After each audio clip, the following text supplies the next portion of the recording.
श्रीवर्धमानमर्हन्तम् नत्वा बालप्रबुद्धये विरच्यते मितस्सष्ट संदर्भन्यायदीपिकम्।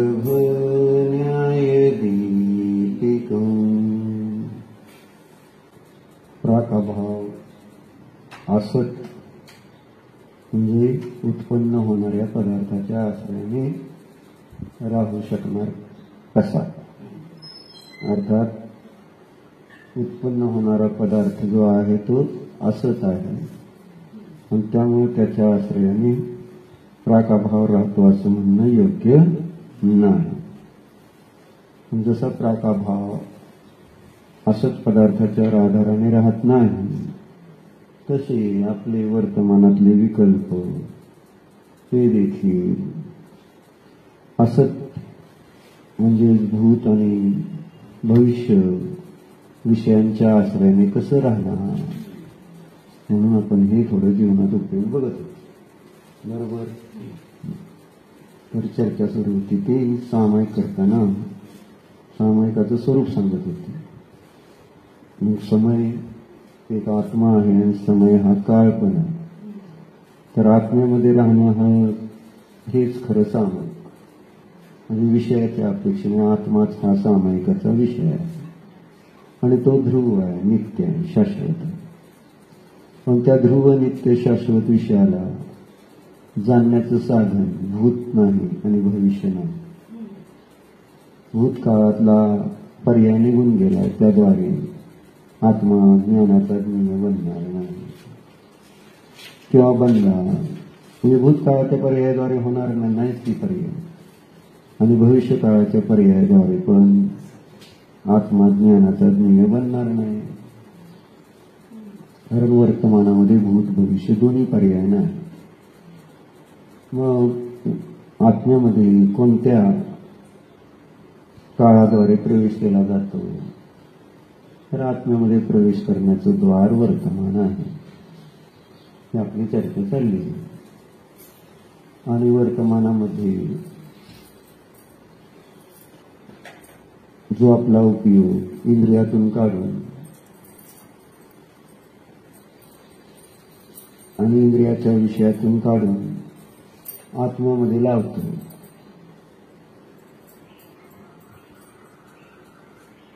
तर त्याला आत्मोपलब्धी होते।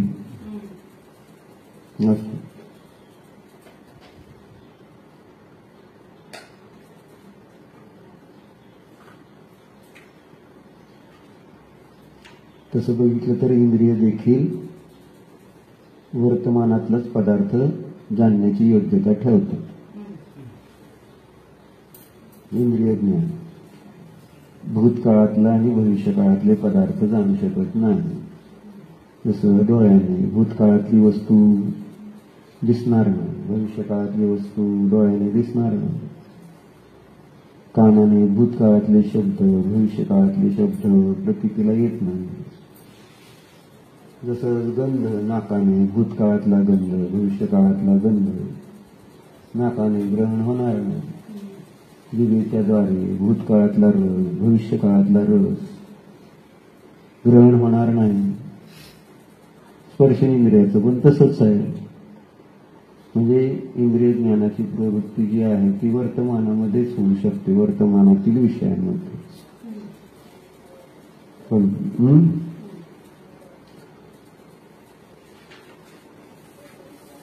पण त्याद्वारे आत्म्यामध्ये प्रवेश केला जाऊ शकत नाही, कारण इंद्रिय जे आहे ते रूपी पदार्थाला मूर्त पदार्थाला विषय करणारे आहे। स्थूल आणि वर्तमानकालीन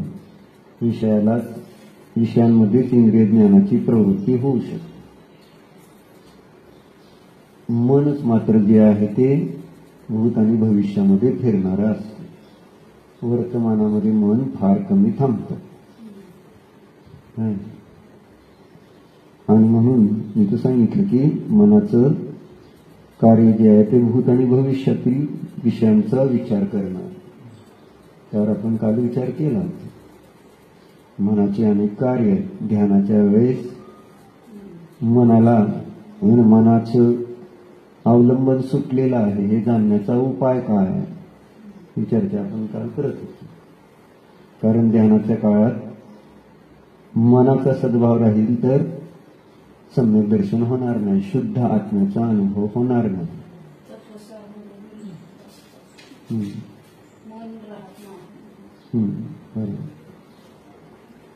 सगळीकडेच गेले.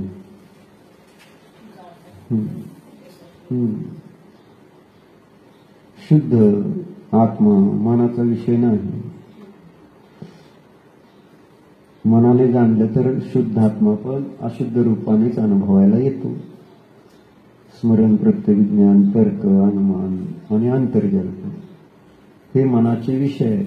मनाच्याद्वारे मुख्यतेने मनाच्याद्वारेच या स्मरणादी ज्ञानांमध्ये प्रवृत्ती होते. म्हणून महाराजांनी आपलं दाखवून दिलं की स्मरण ज्ञान असेल तर तिथं शुद्ध आत्मानुभव नसून अशुद्ध आत्मानुभव आहे. 14 नंबरच्या आठवण तो आत्मा म्हणून जाणतात तो शुद्ध आत्मा, तरी सुद्धा आत्मानुभव होणार नाही. शुद्ध अशुद्ध होईल. कारण साधनातली अस्पष्टता आहे. कारण स्मरण ज्ञानाला अन्य ज्ञानाची अपेक्षा आहे, प्रतीत्यंतराची अपेक्षा आहे.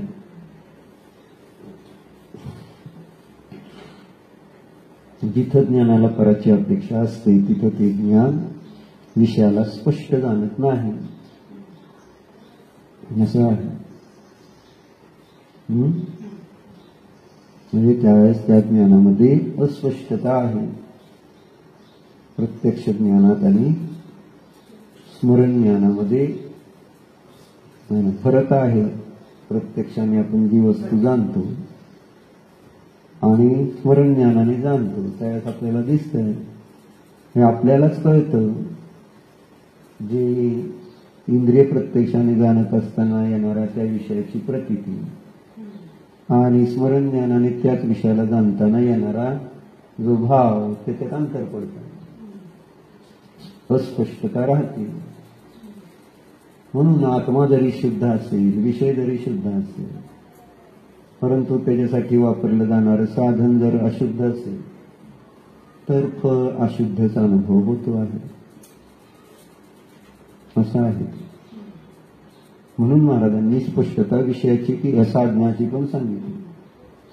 विषय जरी समय सारणे आपल्या समोर शुद्ध ठेवला, करता नाही, भोगता नाही, नवतत्वामध्ये राहणारं जे एकत्व आहे तो आत्मा ध्यानाचा विषय आहे. ध्रुव आत्मा ध्यानाचा विषय आहे.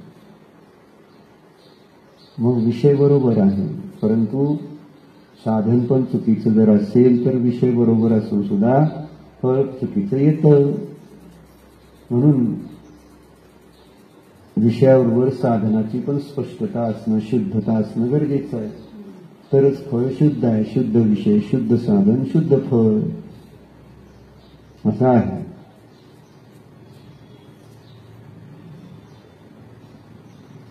मग स्मरण ज्ञान, प्रत्यविज्ञान, तर्कज्ञान, अनुमान ज्ञान ही ज्ञान जी आहे ती मनाच्या अवलंबनाद्वारे होताना दिसतात. स्मरण म्हणजेच भूतकाळातलं आहे, म्हणजे मनाचं अवलंबन आहे असं. म्हणून मनाच्या अवलंबनाद्वारे जर आम्ही आत्म्याला जाणण्याचा उपाय करू तर शुद्ध आत्मानुभव होत नाही. म्हणून आपल्याला समजायला पाहिजे ध्यान करतानाचा माझा हा आत्म्याचा जो निर्णय आहे तो स्पष्ट आहे का अस्पष्ट आहे. म्हणून साधनाचे भेद आपल्याला महाराजांनी न्यायदीपिका शिकवून समजावून सांगितले. ज्ञान 2 प्रकारचं आहे, स्पष्ट आणि अस्पष्ट, प्रत्यक्ष आणि परोक्ष. याचा निर्णय करा आणि तो निर्णय आपल्याला होतो. जसं विषयाचा निर्णय होतो तसं साधनाचा पण निर्णय होतो. कारण साधन पण एक विषय आहे, ज्ञानाचा ज्ञेय आहे. मग त्या विषयाचा पण आपल्याला ज्ञानामध्ये निर्णय होत असतो की आपण आत्ता प्रत्यक्ष जाणतोय का स्मरण ज्ञानाने जाणतोय का प्रत्यविज्ञान, तर्क का अनुमान का नयाद्वारे का इंद्रियाद्वारे कशाच्याद्वारे मी विषयाला जाणतोय हे आपल्याला कळतं का इंद्रियाशिवाय मी जाणतो आहे आपल्याला कळतं. पण अडचण येते फक्त मनासंबंधी. इंद्रिय तर स्पष्ट आहेत परंतु मन असं आहे साधन. अनिंद्रिय म्हटलं त्याने इंद्रिय वत नाही आहे ते, म्हणून अन शब्द लावला मनाला. अनइंद्रिय इंद्रियासारखा आहे पण इंद्रिय नाही, ते अनिंद्रिय आहे. मग ते काम करताना त्याच्याविषयीचं आपण विशेष चिंतन केलेलं नाही. मग आपण ध्यान करताना जर चुकलो तर मग अडचणीत येऊ तिथपर्यंत पोचून सुद्धा. म्हणून महाराजांनी आपलं स्पष्ट करून दिलं किंवा प्रत्यक्ष म्हणजे जिथं इंद्रिय मनाची अपेक्षा नाही, विशद प्रत्यक्ष ज्याला म्हटलेल्या समव्यावहारिक प्रत्यक्षाची चर्चा नाही आहे ना. पारमार्थिक प्रत्यक्ष ज्ञानाची चर्चा करायची आपल्याला, कारण ध्यानामध्ये समव्यावहारिक प्रत्यक्ष आपल्याला उपयोगात येत नाही. कारण व्यवहारामध्ये ज्याला प्रत्यक्ष म्हटलं जातं त्याला समव्यावहारिक प्रत्यक्ष म्हणतात. आणि ते कोणतं ज्ञान आहे? इंद्रिय ज्ञान. व्यवहारात प्रत्यक्ष ह्याला म्हणतात, इंद्रिय ज्ञानाला प्रत्यक्ष म्हणते. मी डोळ्याने प्रत्यक्ष पाहिलं, मी कानाने प्रत्यक्ष ऐकलं. आता प्रत्यक्षाचा प्रयोग इंद्रिय ज्ञानामध्ये केला जातो. न त्या समव्यावहारिक प्रत्यक्षाने साध्य सिद्ध होणार नाही. अतींद्रिय प्रत्यक्ष ज्ञानाने साध्याची सिद्धी होणार. बरं आहे का? बरं आहे.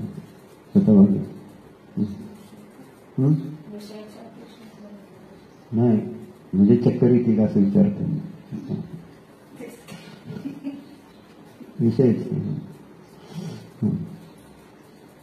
का आपला अजून साधं सांगू. बर सांगायचं काय? अतींद्रिय प्रत्यक्ष म्हणजे पारमार्थिक प्रत्यक्ष त्याला म्हटलेलं. मग छद्मस्थाला आत्म्याला जाणण्यासाठीचा का उपाय आहे? पारमार्थिक प्रत्यक्ष ज्ञान. मग पारमार्थिक प्रत्यक्षाचे दोन भेद केलेत. कोणते? जलप्रभा बाकी सगळे हुशार आहेत. हा मीच अडाणी दिसते. सकल आणि विकल. सकल पारमार्थिक प्रत्यक्ष कोणत्या ज्ञानाला म्हटलं जातं? माझ्या काकी सकल पारमार्थिक प्रत्यक्ष कोणतं ज्ञान आहे? सकल पारमार्थिक प्रत्यक्ष. सकल पारमार्थिक प्रत्यक्ष ज्ञानाचा भेद कोणता आहे? काय माहित आपल्याला? जितचं काय काढायला 616 असतं ना काय तर केवढ्याला असतं?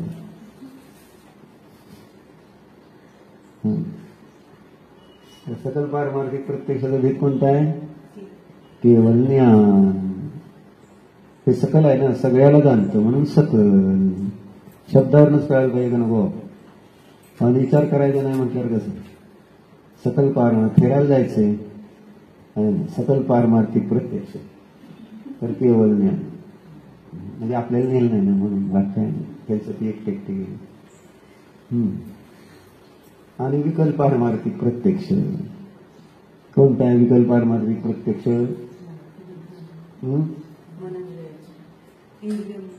विकल्प पारमार्थिक प्रत्यक्ष.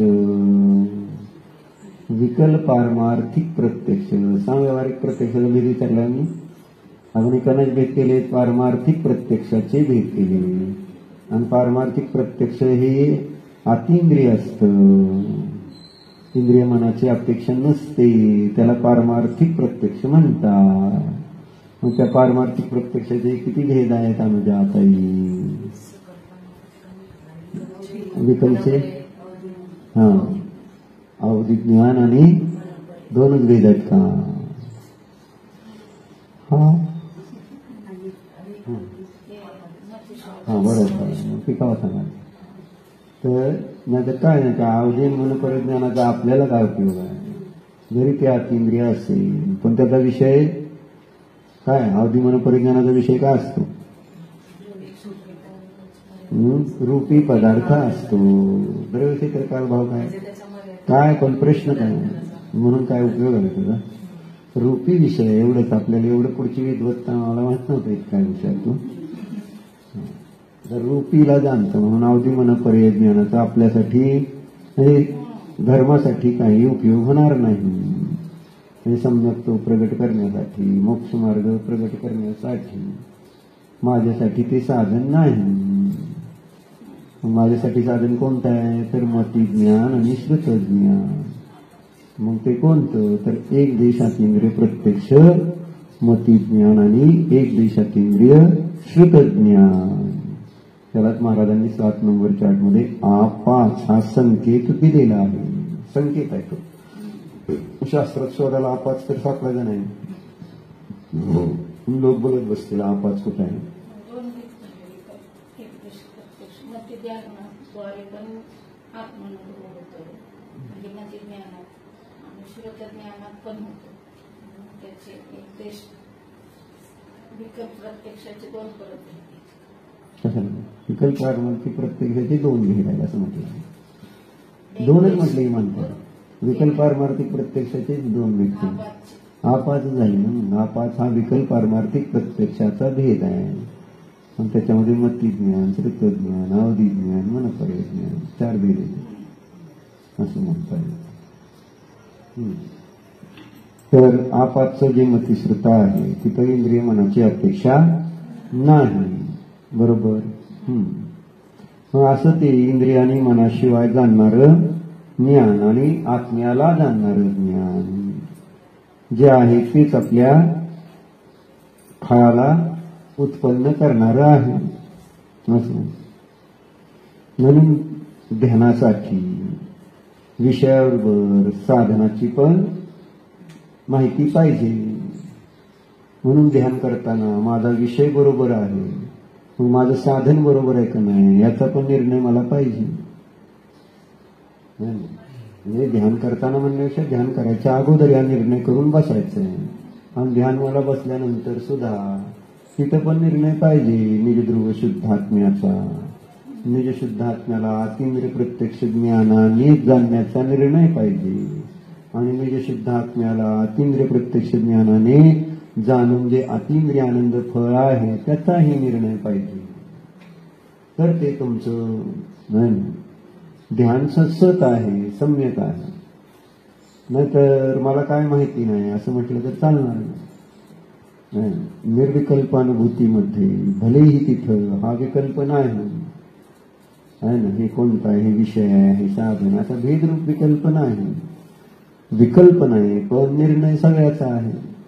विषयाचा निर्णय, साधनाचा निर्णय, फळाचा निर्णय, सगळ्याचा निर्णयाशिवाय ते ध्यान होणारच, सत होणार नाही. मग काल्पनिक ध्यान आहे, असत ध्यान आहे, असं होऊन जाईल. म्हणून महाराजांनी 9 नंबर कलशाचा विस्तार केला की बाबा प्रामाण्य निक्षेपाचा एकांताने तिथं अस्त होत नसतो. कथनचित प्रामाण्य निक्षेप नाही, कथनचित प्रामाण्य निक्षेप आहे. ही दुसरी बाजू स्यादवादात अनेकांताची. स्यादवादाने महाराजांनी न्यायाच्या द्वारे दाखवून दिली.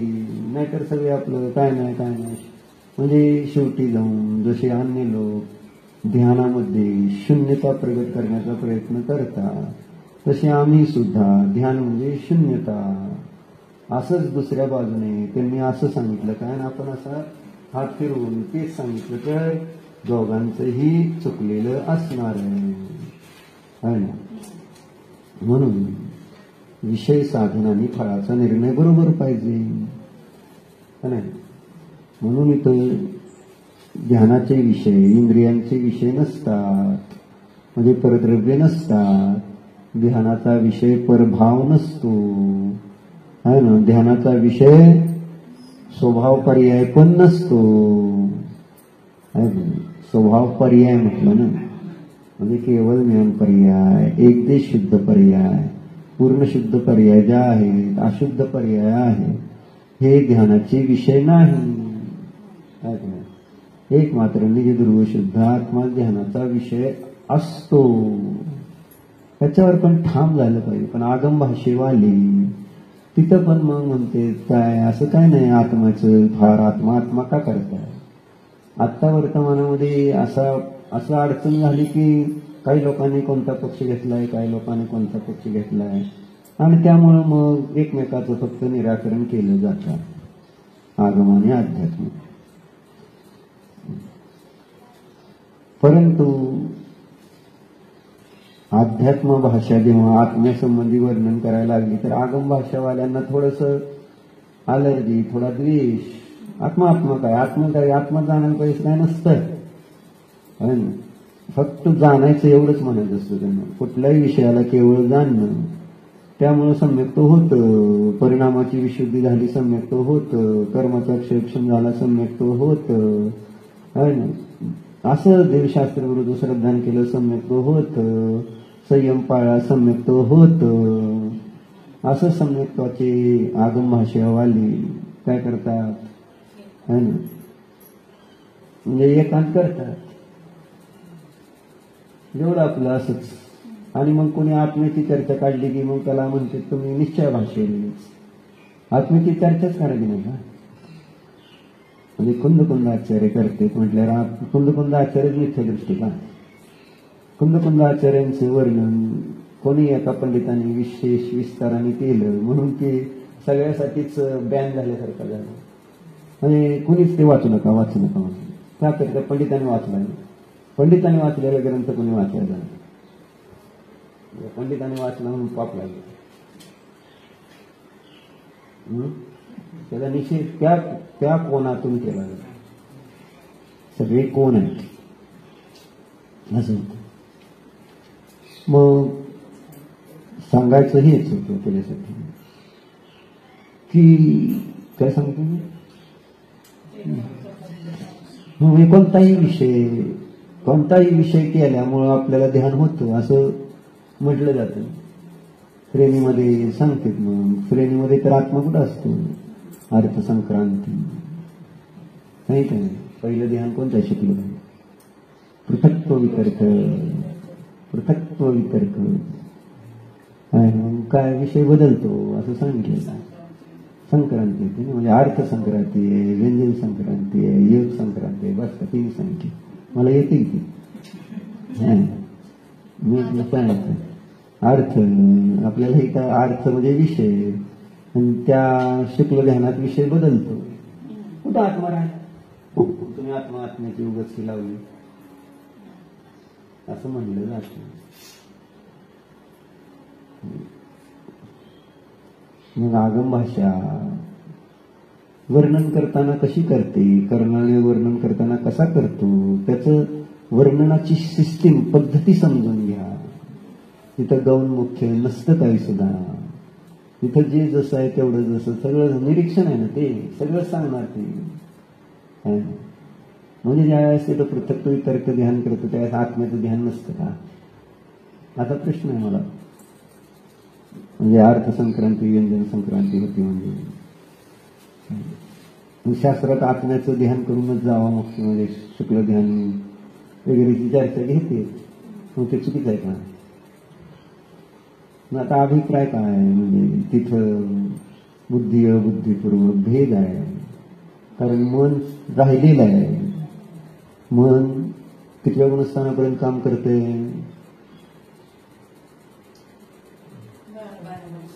काय अवघड आहे.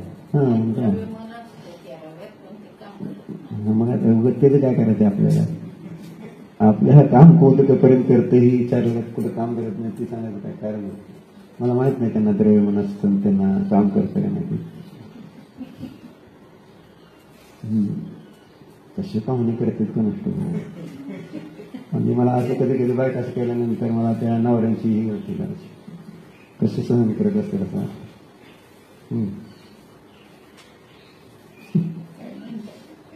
काय म्हणलं तरी काय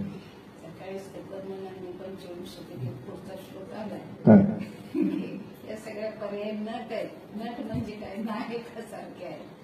तुम्ही म्हटलं तर ते पर्याय चूक आहेच की माझी मान्य. मला वाटलं काय नाव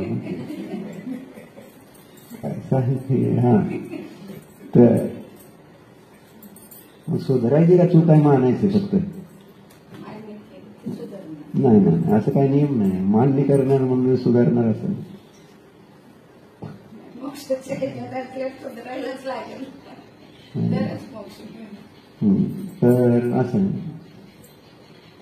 आगम भाषेमध्ये जेव्हा सांगितलं त्यावेळेस सर्व कर्माची जी अर्थक्रिया चालते त्या सगळ्याचं प्रतिफल दिसणार आहे ना. ज्ञानावरण कर्माचं प्रतिफलन दिसणार आहे. कारण तिथं क्षयक्षम असताना काय काय कामं चालते ते सगळं दाखवणार आहे. तिथं गौण मुख्य केलं जात नाही. आगम भाषेत कर्णाणी योगामध्ये गौण मुख्याची व्यवस्था नसते. संपूर्ण सांगितलं जातं. आणि त्यामुळे मग ज्या विषयावर आपल्याला फोकस करून कर्माची निर्जरा करायची आहे तर तो विषय राहून जातो. म्हणून आचार्य म्हणते वाकरांग नवपूर्वाचा पाठी झाला तरी सम्यक्त होत नाही. त्याचं कारण हेच आहे. कारण त्याचा उपयोग असा वेगळाच असतो. एकाग्र होऊ शकत नाही कारण एक विषय ठेवत नाही. एक विषयाच्या आश्रयाने कार्यसिद्ध आणि एक म्हणजे एक म्हणजे ध्रुवशुद्ध आत्मा तोच ना. कारण त्याच्या संबंधित सगळे विकल्प आहेत. त्याच्यामध्येच केलेला संकर आणि व्यतिकर दोष आहे. आणि म्हणून तर आपण संसारात आहे. आत्म्यासंबंधीचे सगळे संकर व्यतिकर दूर व्हायला पाहिजेत ना. आत्म्याला परामध्ये मिसळून पाहतोय. आत्म्याला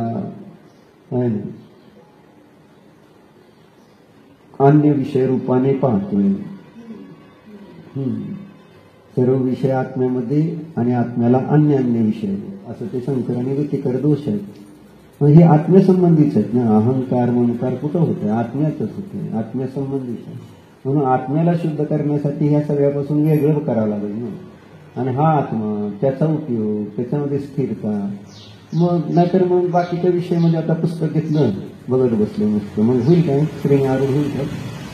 तर असं होत नाही. कुठलाही मूर्तिक पदार्थ सोपा आहे मग ध्यानासाठी श्रेणी आरूढ व्हायला. कारण स्थूल रूपाने आपल्याला हेच सोपं जाते. म्हणून तर कोणी दिव्याची ज्योत घेते, कोणी एखादा काळा स्पॉट घेते, कुठेतरी उपयोग बाहेर इंद्रिय विषयावर फोकस करते. म्हणून परिणाम कशाय मंद होती परंतु त्याद्वारे कर्मनिर्जरा होत नसते. कुंदकुंदाचार्यांनी एवढा मोठा ग्रंथ लिहिला तेवढ्यासाठी. कर्मनिर्जरा करायची तर आत्माच बरोबर समजून घ्या बाबा. तो करता नाही, भोगता नाही, आणि तो जीव नाही, आजीव नाही, पुण्य नाही, पाप नाही, आश्रव नाही, संवर नाही, निर्जरा नाही, मोक्ष नाही. कळतं काय? हे सगळे रूप तो नसतो असं सांगायचं. आणि त्या सगळ्या रूपानेच मी आत्मा पाहतोय. म्हणून मग ते सांगायला लागले नवतत्वामध्ये एकत्व पहा बाबा. हे नवतत्वामध्ये नवसोंग आहे. ते काय आत्मा नाही. त्याच्याकडे पाहिला तर आहे ना अशुद्धताच अनुभूतीतात येते. मग भले ते शुद्ध असलं मोक्षतत्वाची पण मोक्षतत्व रूपाने आत्मा जाणला तरी अशुद्धता आहे. संवर्णिरा तत्व रूपाने आत्मा जाणला तरी अशुद्धता आहे. कारण हे पर्याय तत्व आहेत. आपल्याला ध्रुव तत्वाचं ध्यान करायचं, पर्याय तत्वाचं नाही. भले ते पर्याय तत्व शुद्ध असले जरी तरी असं सांगणं त्यांचं. म्हणून आगम भाषा जी सांगते त्याच्यामध्ये विषयाचा पण निर्णय मग नीट करायला पाहिजे. सगळं सांगितलं म्हणून सगळ्याच ध्यान करणार का? म्हटलं मग अशी स्थूलता राहते आणि मग कार्यसिद्ध होत नाही. मग शुभानेच होतं, कुठं विशुद्धीनेच होतं, कुठं संयमानेच होतं, कुठं श्रद्धेनंच होतं.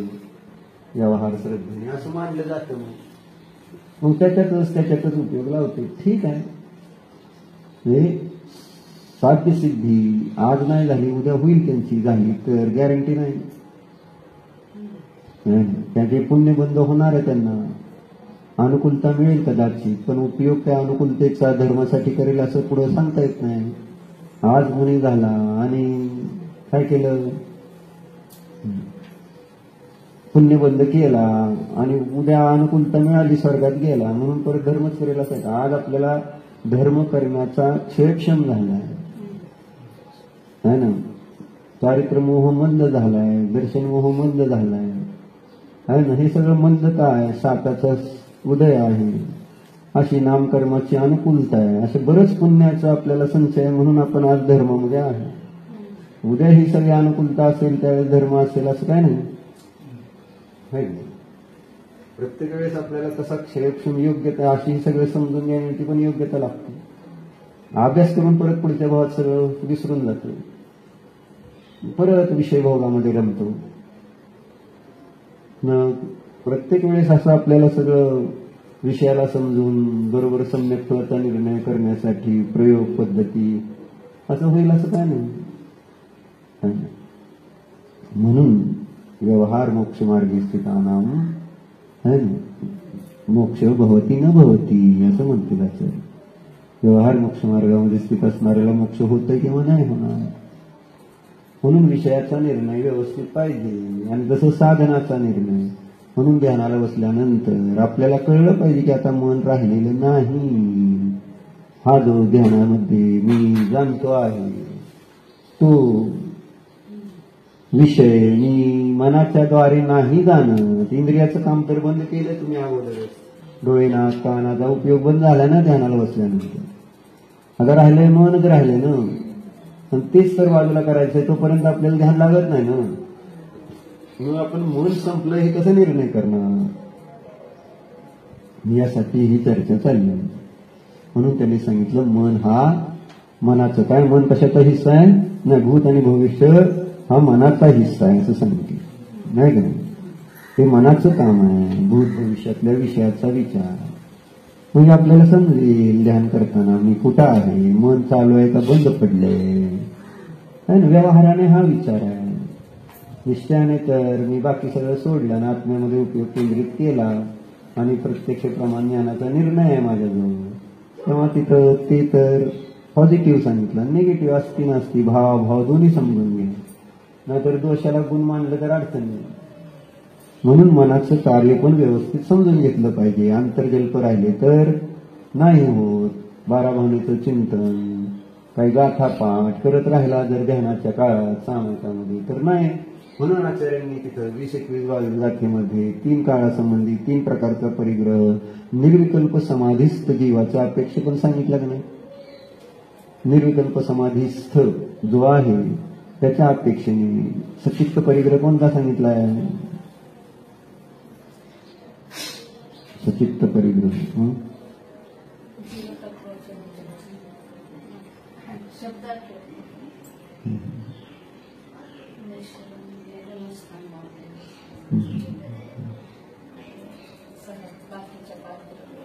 बरं. आणि सिद्धांचं चिंतन केलं तर तो सचित्त परिग्रह होईल. निरुत्थान मार्गनास्थानाचं चिंतन अचित्त मिश्र परिग्रह आहे. आणि आजीव द्रव्याचं जर चिंतन करेल तर तो अचित्त परिग्रह आहे निर्विकल्प समाधीस्थासाठी. स्पष्ट एवढं दिलं तरी. म्हणजे जर निर्विकल्प समाधीमध्ये या विषयांचं चिंतन असेल तर तो परिग्रह आहे असं म्हणतो. म्हणजे निर्विकल्प समाधीमध्ये हे चिंतन बाधक आहे. बरोबर. जसं बाह्य परिग्रह बाधक आहे, अहम मम त्याच्यामध्ये बाधक आहे, तसं हे पण निर्विकल्पतेमध्ये बाधक कारण आहेत असं सांगायचं. म्हणून त्याचा विचार नाही करून चालणार नाही. म्हणून ध्यानामध्ये चिंतन करेल, पाठांतर करेल, काहीतरी जल्प करेल, भूत भविष्याचा विचार करेल, तर मग ते प्रशस्त ध्यान होणार नाही. वाटेल प्रशस्त ध्यानासारखं पण ते मृगजळासारखं आहे. ते ध्यान नाही, ध्यानाचा आभास आहे तो. आणि आज सगळे आभासामध्ये अडकलेले आहेत. अन्यमतवादी ओशो ध्यान असो, नाहीतर विपश्यना असो, नाहीतर आरविंद ध्यान असो, नाहीतर विवेकानंदाचा असो, कोणाचंही ध्यान असो, आभास आहे ना तो ध्यानाचा. ध्यानच आहे ते, पण ध्यानाचा आभास आहे तो. विषय चुकीचा आहे, साधन चुकीचं आहे, फळ चुकीचं आहे. म्हणून आभासातनं आपल्याला बाहेर निघालं पाहिजे ना, नाहीतर घोटाळा होईल. त्यासाठी आपण हे वाचतो. ठीक आहे. मन संग्रह है अतीत के स्मृतियों का और भविष्य की कल्पनाओं का. बरोबर. मन जीता है अतीत और भविष्य में. अतीत और भविष्य के बीच एक अत्यंत सूक्ष्म रेखा है कि जो दोनों को तोड़ती है. भूतला आणि भविष्याला तोडणारी एक रेषा आहे, मग ती आहे वर्तमानातली. ती सूक्ष्म आहे कारण त्याचा काळ थोडासा. भूतकाळ भविष्यकाळ पण बघितलं मोठा आहे, पण तो वर्तमान काळ छोटा आहे, त्याच्यामुळं तो त्याच्या समोर कुठं आपल्याला महत्वाचा वाटत नाही. कोणालाच वर्तमान महत्वाचा वाटत नाही. बरोबर आहे का टाकी? गेलेल्याचा विचार आणि जाणाऱ्यांचा विचार. वर्तमानात काय? वर्तमानात कोणी राहत नाही. वर्तमान इतकं आपण ते गौण करत असतो, त्याला काही व्हॅल्यूच नाही ठेवली वर्तमानाला. पण जसं आज मनुष्य पर्याय मिळाली, व्हॅल्यू किती आहे वर्तमान मनुष्य पर्याय? किती व्हॅल्यू आहे बघ, महत्व किती आहे आपल्याला. फिरत बसायचं आपण. पण म्हणून आम्ही देवाला गेलो, धबधबे बघायचे.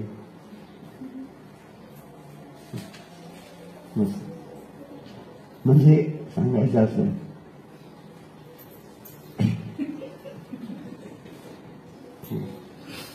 तर चर्चा असली होती.